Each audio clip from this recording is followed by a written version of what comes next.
မစိုးနှစ်ယောက်စလုံးတက်ကြွပဲအဖေချီရလိုက်နေနေတာ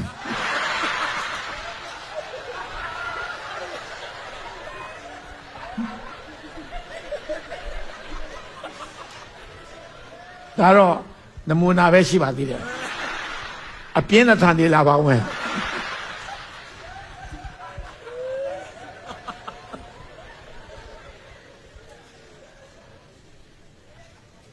ဆိုတော့ခုချိန်မှာမုံပုံနဲ့မယ်ရီတို့ဟာလက်ထပ်ထိမ်းများခြင်းပြည့်သွားပြီဇနီးမောင်နှံဖြစ်သွားပြီဖြစ်တဲ့ကြောင့်လက်ထပ်ထိမ်းများခြင်းတတေခံကပ်ပြားပေါ်မှာလက်မရေးထိုးဖို့အချိန်ဖြစ်ပါမယ်လက်မရေးထိုးနေတဲ့အချိန်မှာ